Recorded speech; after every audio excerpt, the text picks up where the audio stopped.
आज की कहानी एक बाप और बेटे की है। एक बार पिताजी कोई किताब पढ़ने में व्यस्त थे, पर उनका बेटा बार बार आता और उल्टे सीधे सवाल पूछकर उन्हें डिस्टर्ब कर देता। पिता के समझाने और डांटने के बाद भी उसे कोई असर नहीं पड़ता।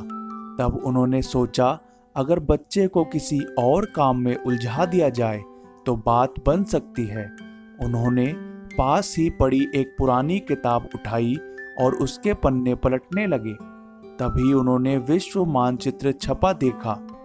उन्होंने तेजी से वो पेज फाड़ा और बच्चे को बुलाया। देखो, यह वर्ल्ड का मैप है। अब मैं इसे कई पार्ट्स में कट कर देता हूँ। तुम्हें यह टुकड़ों को फिर से जोड़कर वर्ल्ड मैप तैयार करना होगा। और ऐसा कहते हुए उन्होंने यह काम बेटे को दे दिया।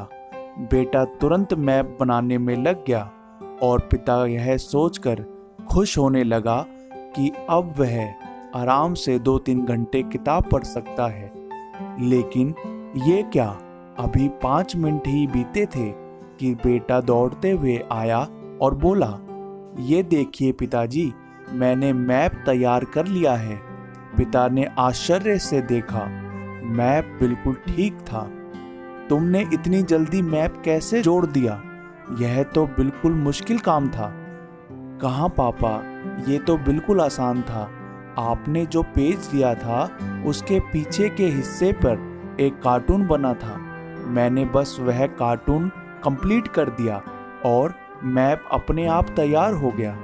और ऐसे कहते हुए वह बाहर खेलने के लिए भाग गया और पिताजी सोचते रह गए। फ्रेंड्स, कई बार लाइफ में प्रॉब्लम्स भी ऐसी होती हैं। सामने से देखने पर तो वह बहुत भारी भरकम लगती हैं, मानो उनका पार पाना असंभव ही हो। लेकिन जब हम उसका दूसरा पहलू देखते हैं तो वही प्रॉब्लम्स आसान बन जाती है। इसलिए जब कभी आपके सामने कोई समस्या आए तो उसे सिर्फ एक नज़रिए से देखने के बजाय अलग अलग दृष्टिकोण से देखिए। क्या पता वह बिल्कुल आसान बन जाए। स्वयं विचार कीजिए।